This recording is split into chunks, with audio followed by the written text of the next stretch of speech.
Hola chicos, ¿cómo están? Espero que se encuentren bien. Bueno, hoy me encuentro acá con ustedes haciendo parte pues de esta actividad que tomó como iniciativa el Comité de Convivencia.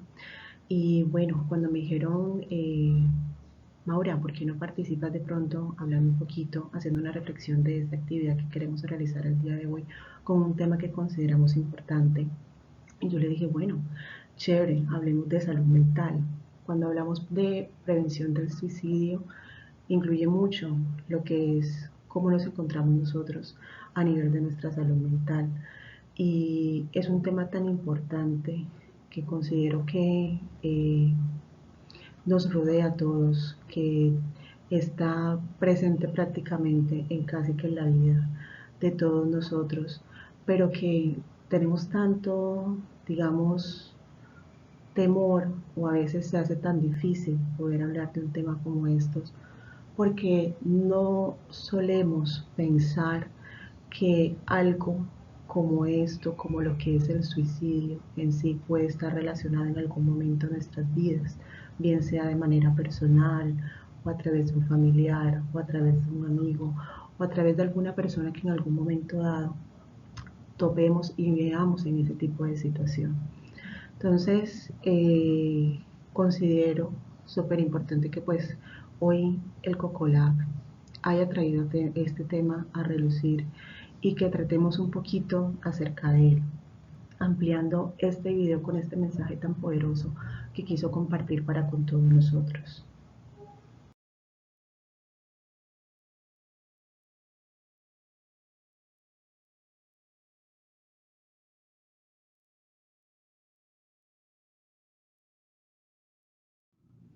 Ahora bien, quiero que iniciemos esta presentación valorando las estadísticas que vemos en esta diapositiva. Y es que según la Organización Mundial de la Salud, por cada 100 muertes que ocurren en el mundo, una de ellas es ocasionada por suicidio.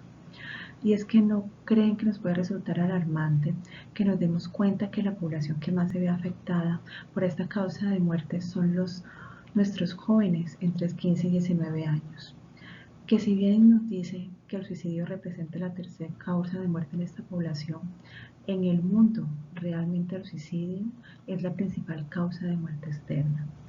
¿Y no creen entonces ustedes que hablar de este tema, que hablar de suicidio, no es de real importancia?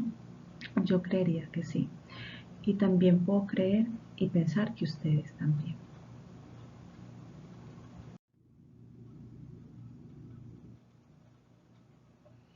Ahora bien, para comenzar a adentrarnos un poco más en este tema, quiero que de manera particular y sincera nos respondiéramos a cada una de estas preguntas y que identifiquemos qué tanto conocemos o sabemos acerca del suicidio. Si al vernos confrontados en una situación en la que se vea comprometida la vida de una persona que percibimos afectada por X o Y situación y que se encuentre amenazando con quitarse la vida, si usted tendría, siendo la única persona que se encuentra allí en ese momento, las herramientas para poder ayudarle a esa persona.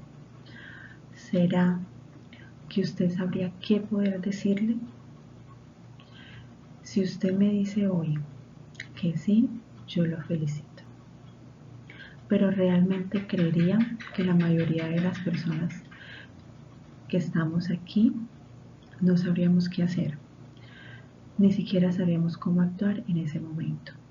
Y lo que trataríamos es de buscar ayuda, perdiendo quizás un tiempo valioso para aquella situación que acontece en ese momento.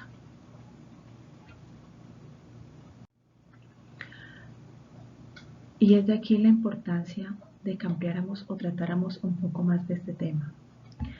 Que hiciéramos realmente conciencia de que si hoy no la tenemos, de que esto es un hecho que se encuentra presente y que para cualquiera de nosotros, así sea que de manera personal, no nos haya ocurrido o no involucre a un amigo, a un familiar, un vecino, alguien cercano o personas cercanas a nosotros, la depresión como causa principal del suicidio puede estar a la vuelta de la esquina para cualquiera y nos puede afectar en cualquier momento de nuestra vida.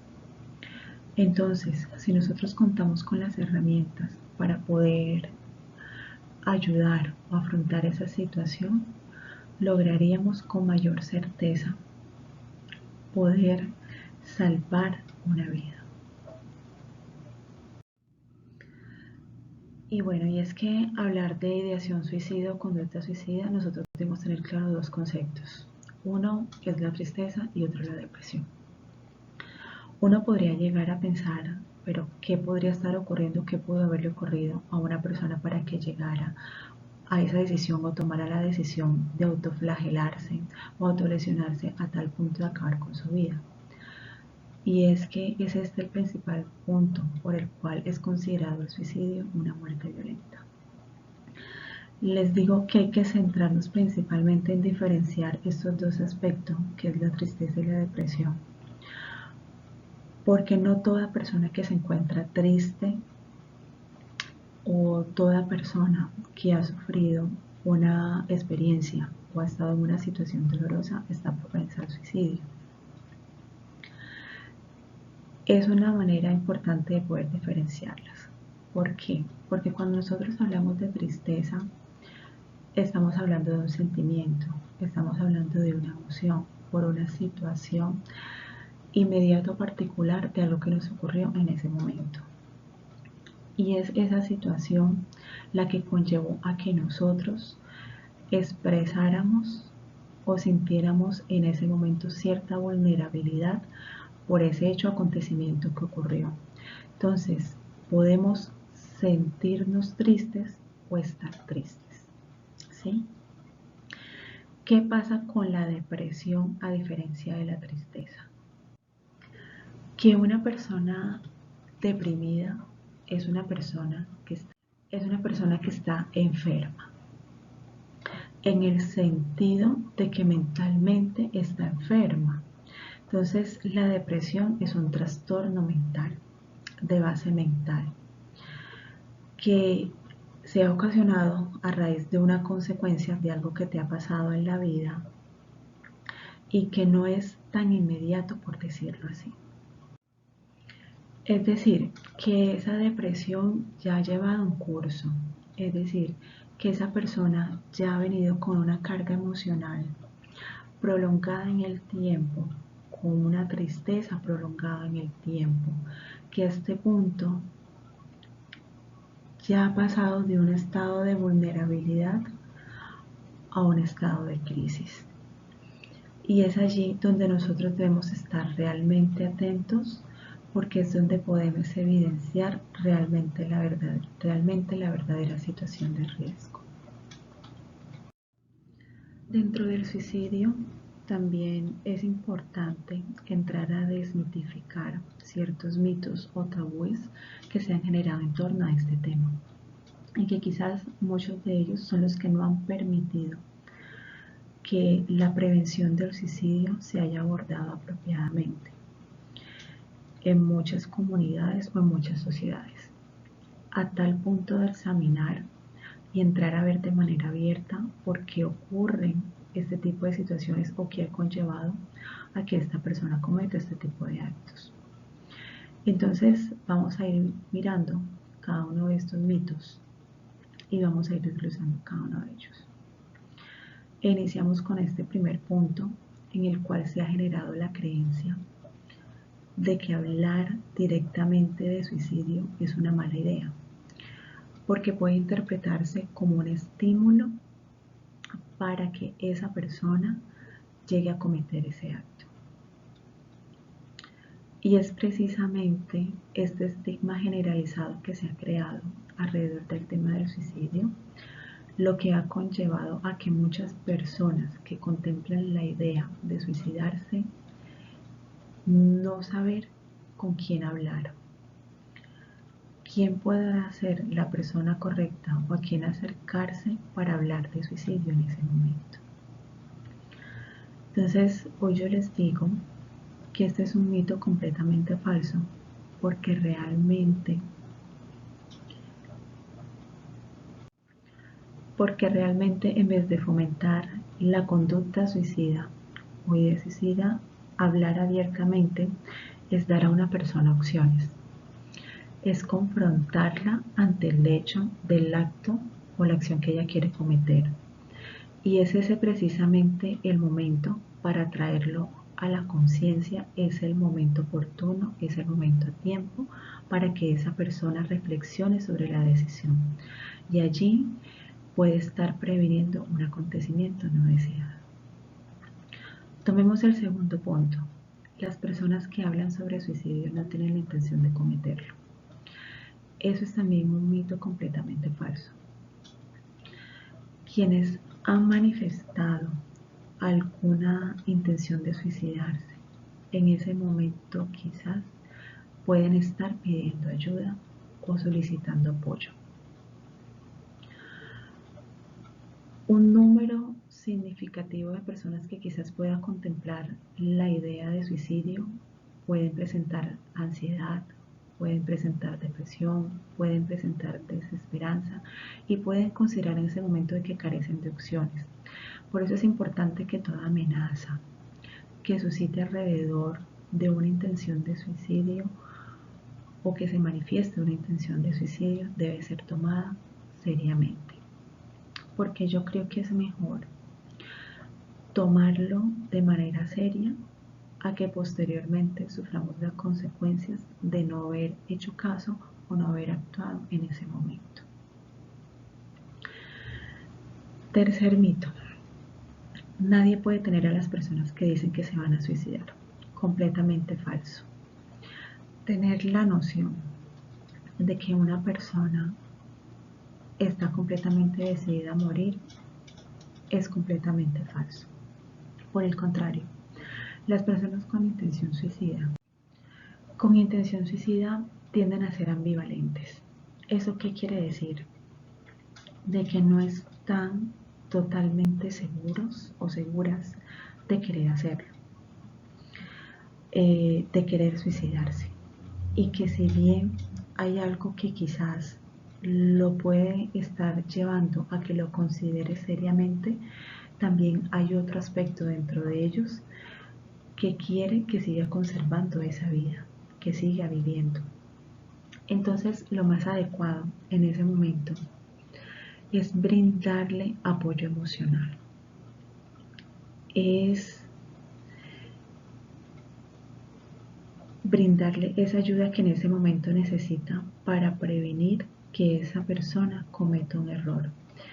Es donde se genera la verdadera tarea de traer esa persona a la vida, aprovechando ese espacio y ese tiempo en que la persona lo está manifestando para prevenir que algo ocurra. Seguimos con el cuarto punto. No hay tratamiento para los pensamientos o comportamientos suicidas. Completamente falso.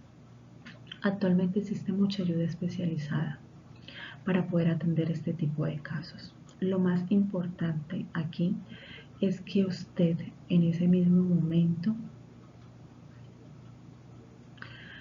dé a conocer a esa persona que existe esa ayuda, mostrarle y ser el apoyo que en ese momento esa persona necesita para que llegue a esa ayuda. La ayuda está allí, lo importante es que la persona acceda a ello. Entonces, si hay tratamientos dependiendo de lo que esa persona pueda requerir, y si hay ayuda especializada de personas capacitadas con el conocimiento para poder atender a estas personas en esos momentos. Quinto punto. La mayoría de los suicidios suceden repentinamente sin advertencia previa. Este mito también es completamente falso.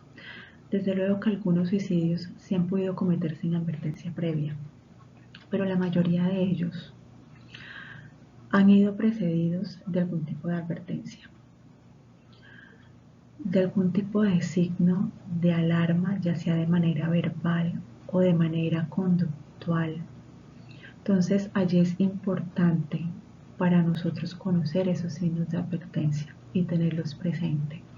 Ahí es donde hay vital importancia y corre vital importancia en la atención y la escucha activa para poder identificar a tiempo esos signos de alarma. Y bueno, este último punto para cerrar este tema de los mitos es que quien haya intentado suicidarse alguna vez nunca dejará de hacerlo. Es un mito completamente falso, porque si en algún momento la persona se encontró en esta situación por X o Y acontecimiento específico y llegó a generar esa ideación suicida, aunque con un debido tratamiento esta persona puede continuar, es decir, puede afrontar la situación y puede llegar después a una larga vida.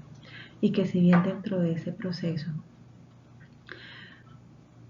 esos pensamientos suicidas puedan volver a regresar, no serán permanentes, ya que esa persona contará con las herramientas necesarias para poder afrontar esos pensamientos y poder continuar con su vida.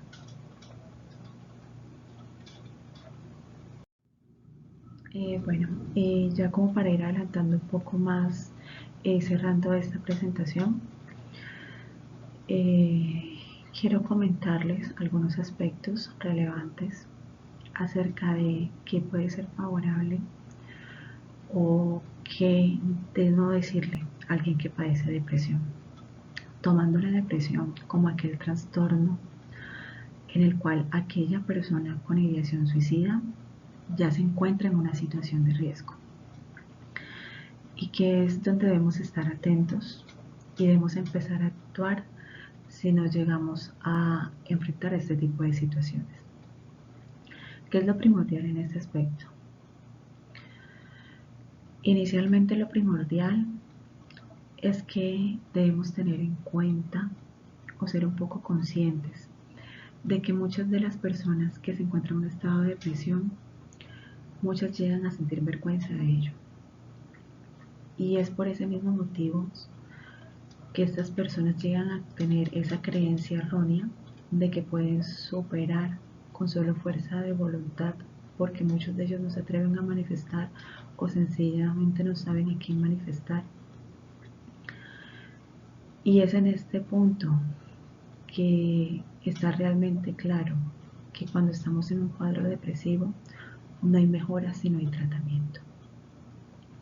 Y que en este punto, si no hay tratamiento, la tendencia no es a mejorar, por el contrario, es a empeorar. Y por ello, antes que nada, la principal recomendación es siempre promover el tratamiento, la ayuda especializada, buscar la manera de que esa persona acceda a esa ayuda. Porque quizás en ese momento, en medio de ese cuadro depresivo, la persona no va a reconocer que está dentro de un cuadro depresivo y que quizás pueda creer tener esa fuerza de voluntad. Esa persona no lo ve como un síntoma, no lo ve como una alerta en el cuadro depresivo. Entonces esa persona no reconoce que se encuentra en un estado de malestar. Entonces ahí es donde está la tarea de poder ayudar a esa persona a que, que acceda a esa ayuda con ese especialista.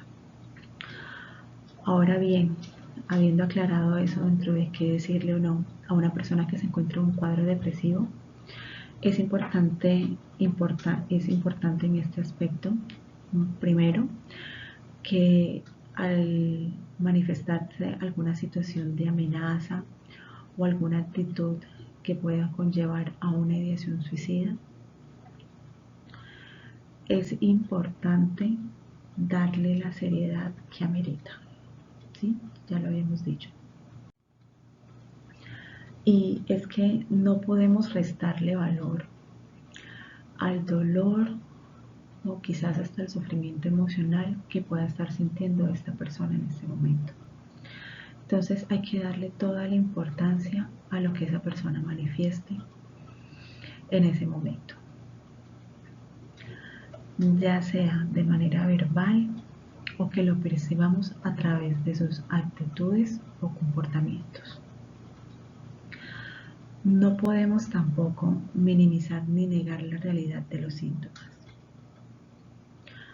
Cuando una persona se acerca a nosotros con la confianza de manifestar un sentimiento, llámese desesperanza, desaliento, desgano, de intranquilidad, no podemos justificar el hecho de que esa persona se sienta así, lanzando expresiones como ¿por qué te sientes así? Si hay quizás otras personas que se encuentran peor que tú.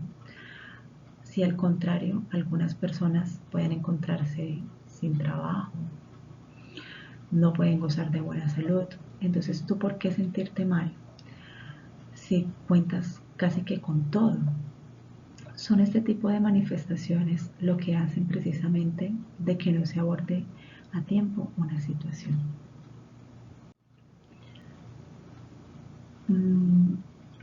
Cuando hablamos de validar el sufrimiento emocional de una persona en medio de un cuadro depresivo, es buscar la oportunidad dentro de ese espacio de comunicación,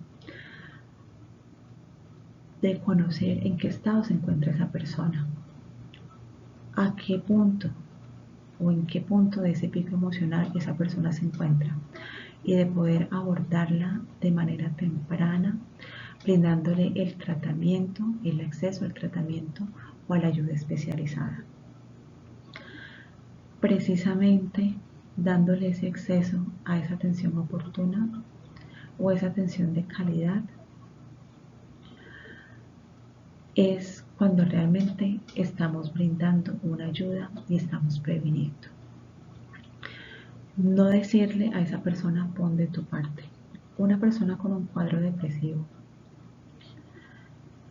en un estado de emoción, de dolor emocional, sencillamente no podemos exigirle o presionarlo que por voluntad propia el cambio en la conducta, porque muchas veces él mismo puede reconocer que se encuentra dentro de un cuadro depresivo.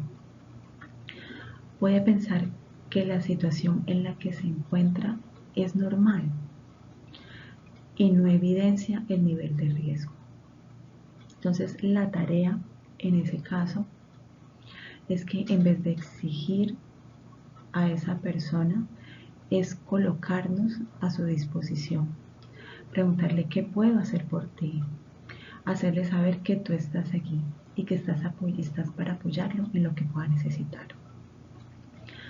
Tampoco debemos de responsabilizar que por tal o cual conducta esa persona terminó en un cuadro depresivo. Nosotros no podemos generar en esa persona un sentimiento de culpa. No podemos responsabilizarla por sentirse deprimida. No podemos culparlo por sentirse mal.